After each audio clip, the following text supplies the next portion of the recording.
Hey everybody, thanks for stopping by for another quick clip. I'm going to show you how to make paper tassels today. They're all the rage, and I needed some for a party, so I just decided to figure out how to make my own.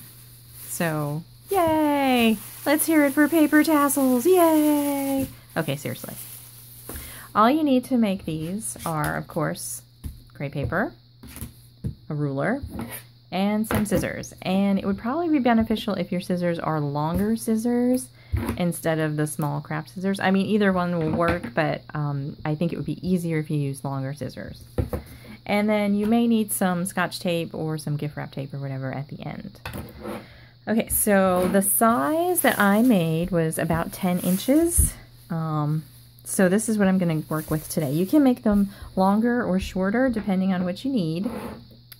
But I'm going to tell you that if you can always make them longer, and then if they're too long, you can trim them at the end. Like if I thought this one was too long, I can always go ahead and just trim the edges where I needed to. But if you make it too short, then you're stuck with what size it is. Okay, so go longer instead of shorter. All right, so now with my ruler, I'm gonna go about 10 inches.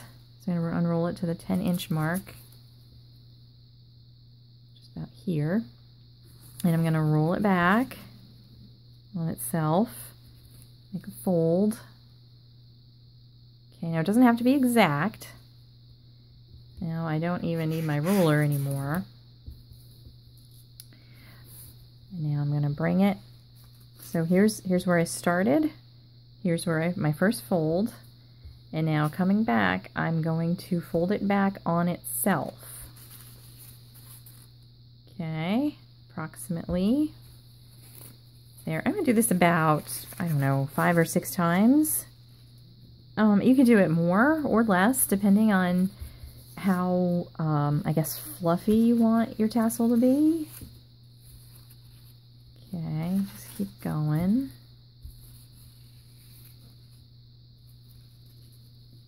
And like I said, it doesn't have to be exact.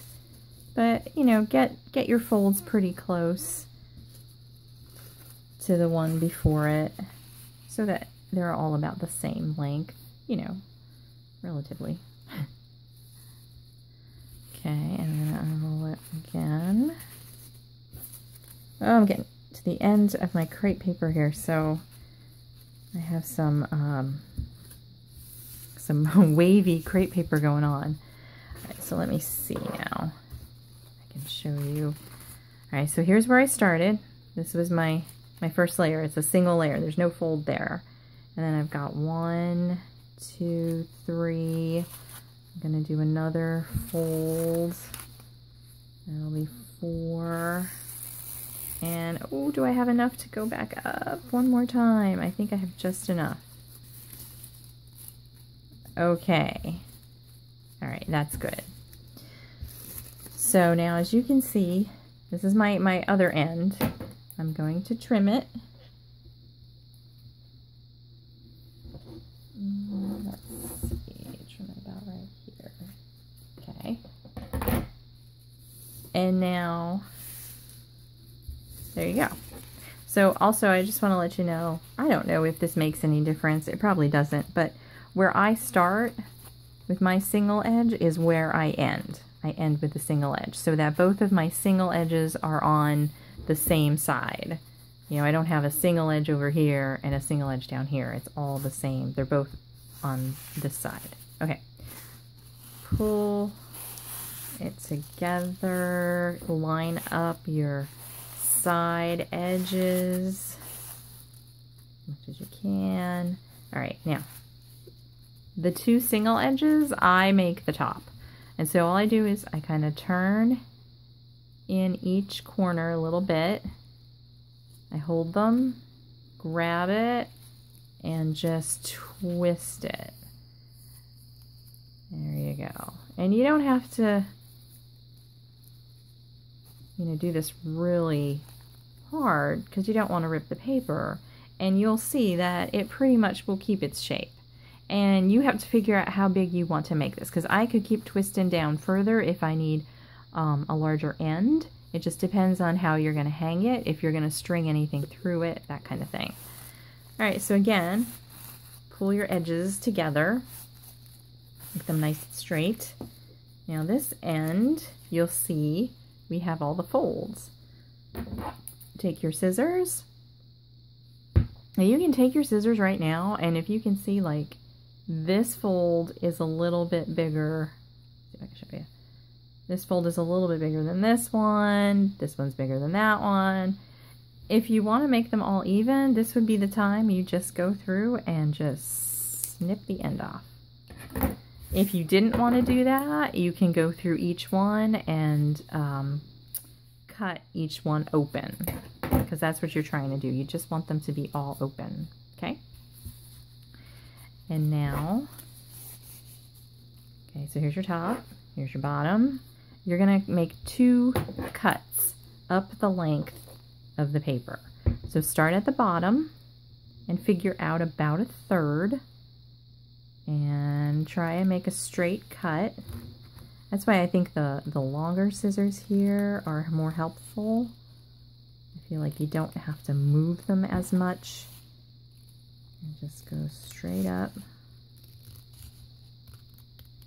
to your twisted end. And the same thing with the other side. Try to get your side edges all lined up together. And start at the bottom and just start cutting your way toward the top.